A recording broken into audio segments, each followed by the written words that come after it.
কি রাখছিস না, তোকে আমি ওকেও বলবো নাকি, তুমি বা এখন কি করছো? খাওয়া যাচ্ছে না। চুপ করে বাবা, বলো না বাবা, মরে যাবো। কোথায় পাবো আগে দেখি।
ফুটিয়ে যাচ্ছে।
বলে রাখি, আমি আমার বাবা মার সঙ্গে থাকি।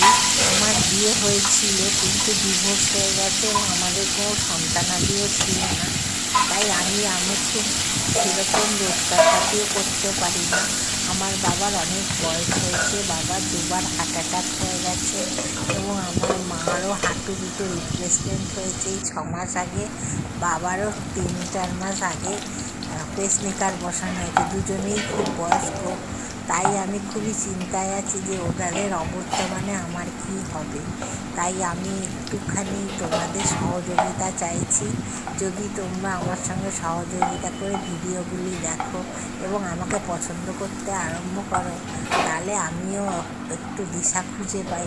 এমনিতেই আমি রান্না বান্না, ঘর গোছানো, ঘর পরিষ্কার ভালো করতে পারি।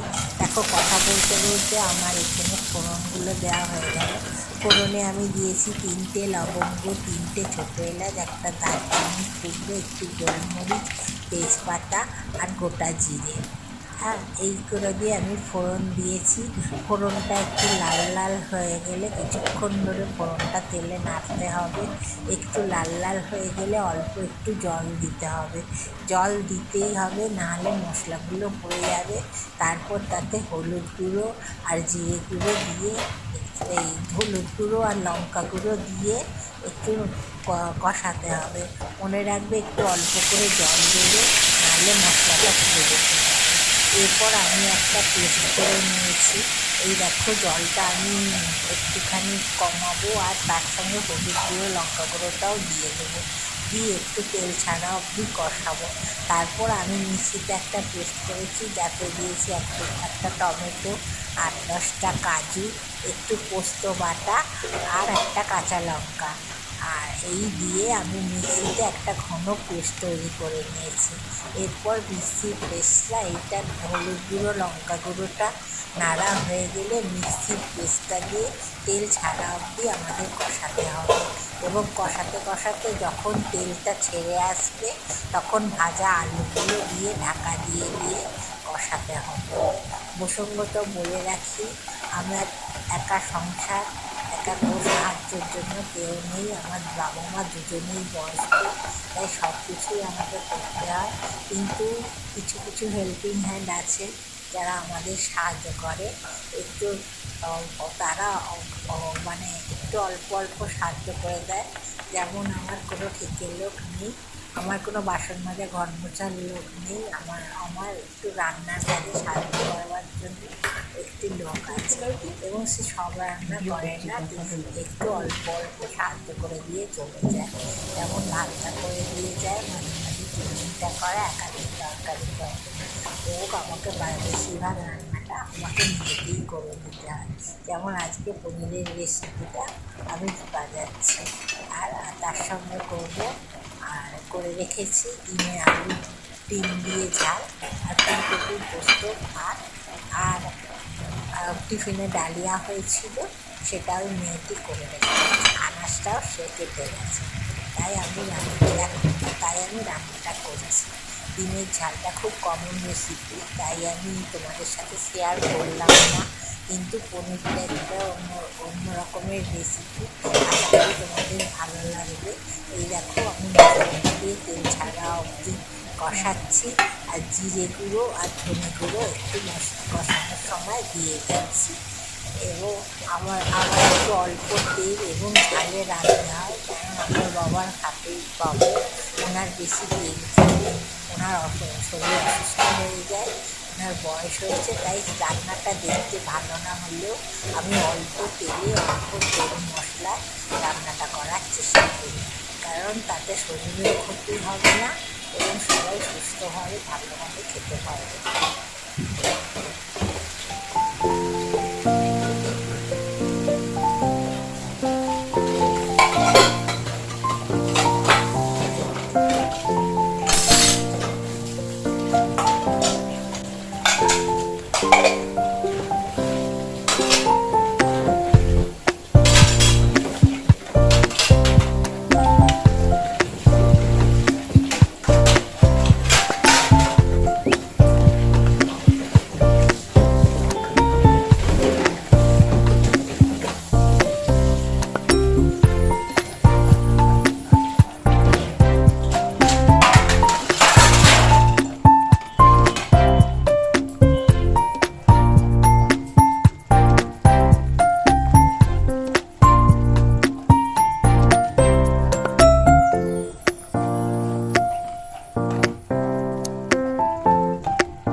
সাহায্য আমার খুব প্রয়োজন। দেখো, কথা বলতে বলতে মশলাটাও কষানো হয়ে গেছে। আমি এরপর ভেজে রাখা আলুগুলো দিয়ে যতক্ষণ না তেল ছাড়ে ততক্ষণ আমি ঢাকা চাপা দিয়ে কষাতে থাকবো। কষিয়ে কষিয়ে যখন তেল ছেড়ে দেবে তারপর কিছুক্ষণ পর আমি পনির আর ক্যাপসিকামগুলো কষিয়ে নেব এবং কিছুটা গরম ফুটন্ত জল দিতে হবে। মনে রাখবে, ঠান্ডা জল দেবে না, ফুটন্ত জল দিয়ে তারপর এটাকে ঢাকা চাপা দিয়ে বেশ কিছুক্ষণ ফোটাতে হবে যতক্ষণ না আলুগুলো সেদ্ধ হয়। গরম জল দিয়ে দিয়েছি। এরপর আমি ঢাকা দিয়ে আলুগুলো সেদ্ধ হওয়া পর্যন্ত, তরকারিটা শুকনো শুকনো হওয়া পর্যন্ত অপেক্ষা করব। তারপর অল্প একটু ঘি দিয়ে নামাবো। গরম মশলা দেব না, কারণ তাতে রিচ হয়ে যাবে।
পনিরের তরকারিটা আমার হয়ে গেছে।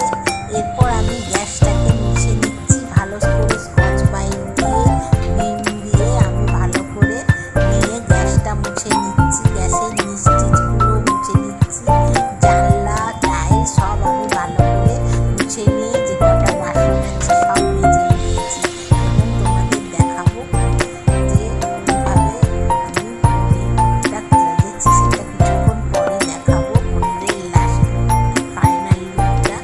আর আমি গ্যাসটা ভালো করে টাইলসগুলো ভালো করে মুছে সাবান দিয়ে ভিম দিয়ে ঘষে, স্কচ ব্রাইট দিয়ে ভিম দিয়ে ঘষে আমি ভালো করে মুছে দিচ্ছি। মনে রাখবে, গ্যাসের তলাটা সবসময় মুছবে, ওটাতেই পরিচয় থাকে যে তুমি কতটা পরিষ্কার পরিচ্ছন্ন। গ্যাসের পিছন টিছন সব আমি ভালো করে মুছে নিচ্ছি। প্রথমে আমি স্কচ ব্রাইট দিয়ে আর ভিম দিয়ে ঘষে নিয়েছি, সেটা দেখানো হয়নি।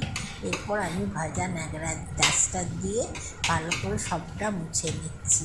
এরপর আমি বেসিনের বাসনগুলো মাজবো আর মেজে আমি ওই জায়গার টাইলস সমস্ত কিছু ভালো করে স্কচ ব্রাইট দিয়ে সাবান দিয়ে মুছে নিই। রুটি না ডালিয়া? বেসিনের বাসনগুলোও মাজা হয়ে গেছে আর আমার সমস্ত কিছু মোছাও হয়ে গেছে।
এইটা আমার রান্নাগুলো, ফুলকপির পোস্তটা আমার রান্না দিদি এনে গেছে।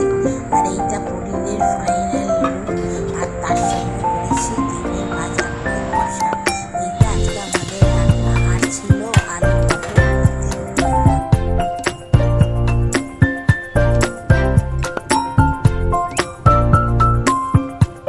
এরপর আমি ঠিক করলাম রান্নাঘরের এই সেলফটা আমি আজকে পরিষ্কার করব।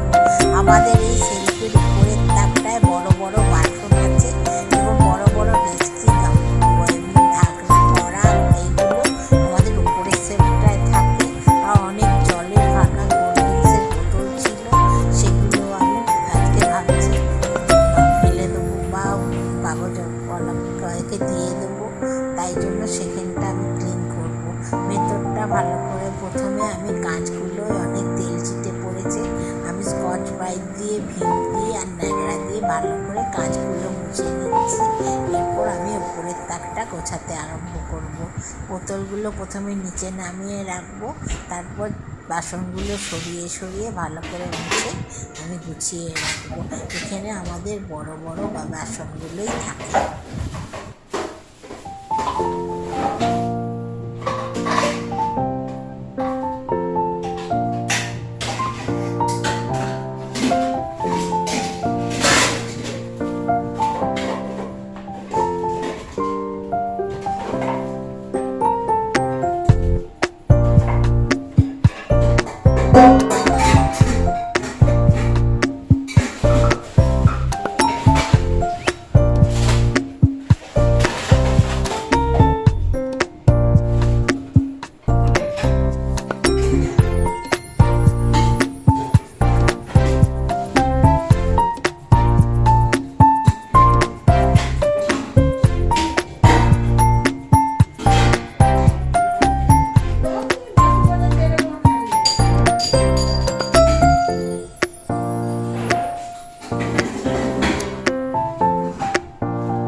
আশা রাখছি সবাই যখন পারছে আমিও পারবো।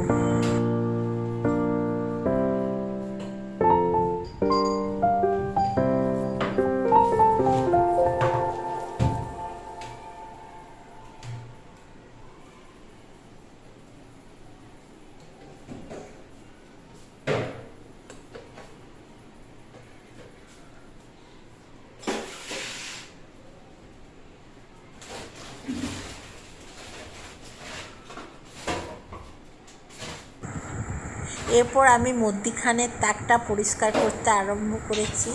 সব জিনিসগুলো আমি নামিয়ে নিচ্ছি। এর মধ্যে হলুদের কৌটো আছে, ময়দার কৌটো আছে, বিভিন্ন মাইক্রোওয়েভের কৌটো এবং লঙ্কার কাঁচা লঙ্কা প্লাস্টিকের কৌটো কিছু আছে। সেগুলো আমি সব নামিয়ে নিচ্ছি। নিয়ে আমি ওগুলোকে ভালো করে ধোবো এবং ভেতরটাও ভালো করে স্কচ ব্রাইট দিয়ে ভিম দিয়ে ঘষে ঘষে কাঁচটাও ঘষে ঘষে পরিষ্কার করে নেবো।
একটু ভালো করে মাঝে ভেজে নেব, দিয়ে আমি ভালো করে আবার মধ্যেখানে তারপরে গুছিয়ে গুছিয়ে রাখবো।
এই তাকটা দেয়ালে কালো ছোপ পড়ে গেছিলো, আমি ভালো করে স্কচ ব্রাইট দিয়ে এবং ভিম দিয়ে ঘষে ঘষে দাগগুলো তোলবার চেষ্টা করছি, কিন্তু আমাদের 40 বছরের বাড়ি, তাই অনেক পুরনো এই সমস্ত জিনিসপত্রগুলো ঘষছি, কিন্তু কিছুতেই উঠছে না। তাও আমি যতটা পারছি ডলে ডলে এগুলোকে তোলার চেষ্টা করছি।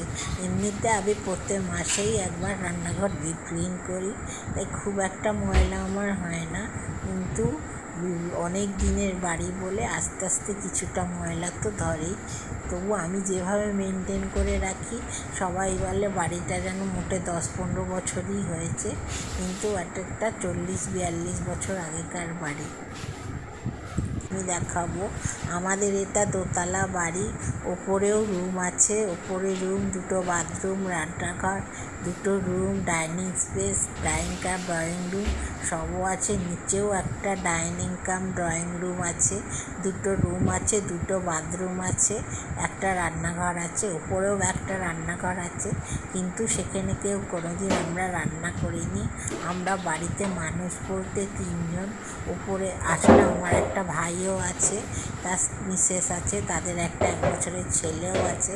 প্রথমে ভেবেছিলাম আমরা সবাই একসঙ্গে মিলেমিশে থাকবো, কিন্তু সেটা আর হয়নি। ওরা রাজারহাটে ফ্ল্যাট কিনেছে, ওরা ফ্ল্যাটেই থাকে, খুব কম আসে।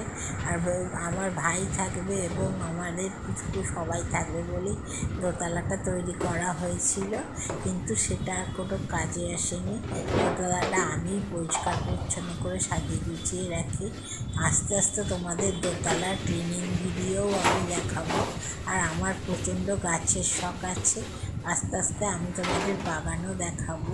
আমার বেডরুমের ক্লিনিং, নিচের তলায় দুটো বেডরুমের ক্লিনিং ভিডিও আমি শেয়ার করেছিলাম, কিচেন ক্লিনিং ভিডিও শেয়ার করেছিলাম। যদি দেখতে চাও সুপ্রিয়া মাইতি চ্যানেল থেকে ওগুলো তোমরা দেখে নিতে পারো।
এটা আমার লঙ্কার কৌটো আর হলুদের কৌটো, আর ওই প্লাস্টিকের যে ট্রেটা আছে ওটায় আমি লঙ্কার কৌটো আর হলুদের কৌটো রাখি। আর এটা আমার ফ্রিজে চিকেন স্টোর করার কৌটো, এটা ময়দার কৌটো, ময়দা কিছুটা আছে তাই আমি বাইরে থেকে এদিকে ওয়াশ করলাম। এটা আমাদের বেশি করে নুন দিয়ে রাখা হয়, একটা নুনের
কিছু প্লাস্টিক থাকে, প্লাস্টিক পাতা থাকে, তার উপর আটার কৌটো, আটার ডিব্বা আর মুড়ির ডিব্বা থাকে, আর একটা ঝুড়িতে আমার কড়া, সবসময় ইউজের কড়া, ডেচকি, ভাতের ডেচকি এগুলো থাকে।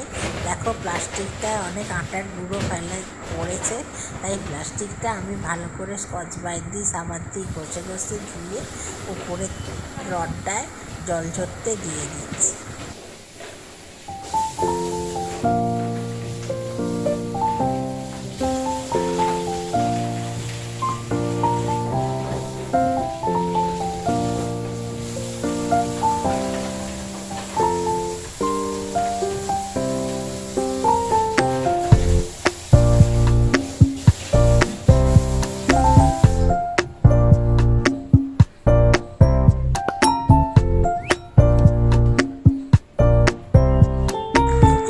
আমি একদম নিচের তাকটায় চলে এলাম।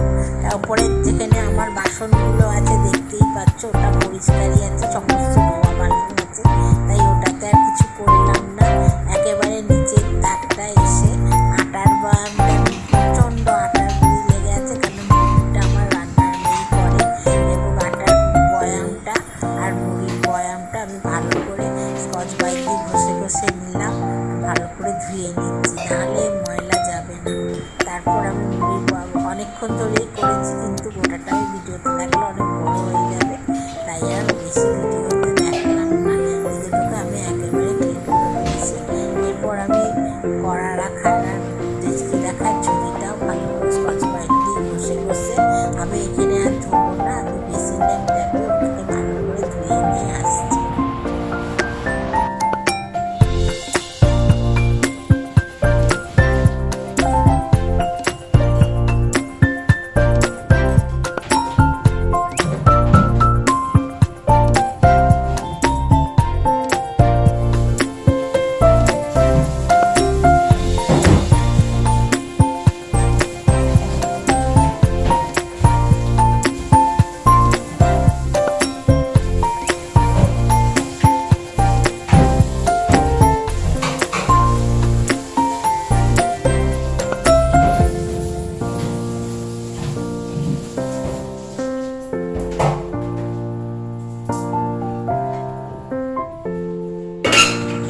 এরপর আমি যেখানে আটার জায়গাটা থাকে ওটা ভালো করে মুছে নেবো। ওমা, দেখি একটা টিকটিকি বেরিয়ে এলো, কি সাংঘাতিক ব্যাপার বলে তো, রান্নাঘরে টিকটিকি। আমি টিকটিকিটাকে তাড়িয়ে দিলাম, আর এগুলোটাকে ভালো করে মুছে নিয়ে আমি কালো প্লাস্টিকটা আবার পেতে দিচ্ছি, নাহলে বড্ড আটার গুঁড়ি ফেলে সিমেন্টের মেঝেটা আমার নষ্ট হয়ে যাবে।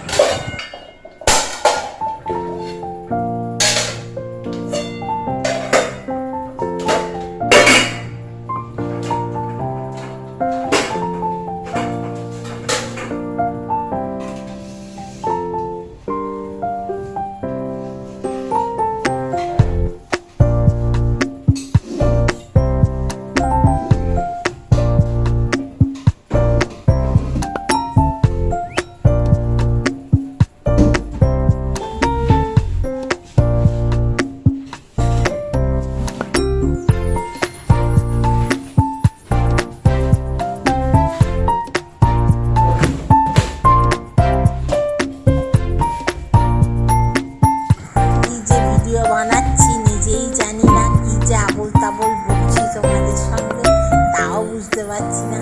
হয়তো তোমরা হো হো করে হাসবে, ভাবছে এ আবার কেমন ব্লগ বানাচ্ছে রে ভাই। তবুও একটুখানি ক্ষমা ঘেন্না করে দেখে নিও, একটুখানি দেখলে আমার ভালো লাগবে, আর কিছু না। ভাববো আমারও কোনো গুণ আছে, আমিও কিছু করতে পারি এই দুনিয়ায়। যাই হোক,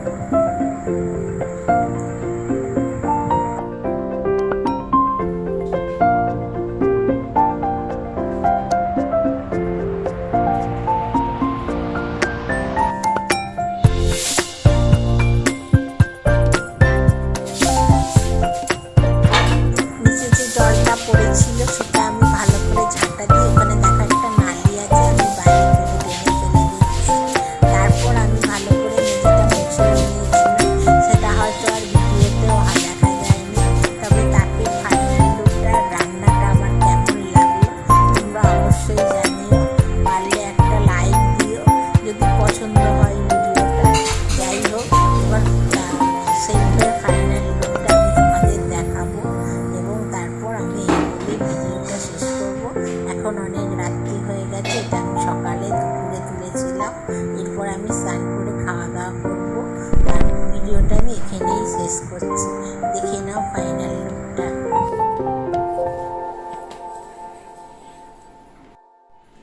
ও সরি, কি কাণ্ড বলো তো, আমি তো মধ্যিখানের তাকটা এখনও গোছাইনি। আমি কিভাবে ভিডিওটা করেছি নিজেই জানি না, আবোল তাবোল। এ যেন সেই সুকুমার রায়ের আবোল তাবোল কবিতার মতো, রামগরুর না। যাই হোক, মধ্যিখানের তাকটা কীভাবে আমি গুছেছি দেখো। দেখো, এটা আমার প্লাস্টিকের নুনের জায়গা। এখানে 1 প্যাকেট নুন আমি রাখি, সেখান থেকে নিয়ে নুন ব্যবহার করি। হ্যাঁ, এটা আমার মধ্যিখানের তাকে থাকে। আর কী আছে দেখি, কয়েকটা টিফিন কৌটো আছে যেগুলো আমি ইউজ করি বিভিন্ন ধনেপাতা, কাঁচা লঙ্কা, রসুন এগুলো রাখার জন্য। আর একটা মাংসের বক্স আছে, যেটা আমি চিকেন স্টোর করে রাখি, কারণ বারবার তো বাজার যাওয়া যায় না। তাই আমি বাবা 2 দিনের চিকেনই একসঙ্গে নিয়ে চলে আসে, 2 দুয়ার হয়ে যায়। মাঝে মাঝে আমরা চিকেন স্টু করেও সপ্তাহের মধ্যিখানে খাই ব্রেকফাস্টে, সেই জন্য ওই কৌটোটা আমার লাগে। যাই হোক, কীভাবে গোছাচ্ছি দেখো। আস্তে আস্তে আমি বললাম ভিডিওটা শেষ করে দিচ্ছি। ও মা, দেখি তারপর তাকে এটা রয়ে গেছে, তাও মধ্যিখানের তাকটাই ডেকোরেশন করা হয়নি, এই অর্গানাইজ করা হয়নি। এই আর কি বাঁধা কাপড়া ভিডিও, তোমরা ওই দেখো এও কী করে করেছি তাই দেখো।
এবার সত্যিই ভিডিওটা শেষ করতে হবে।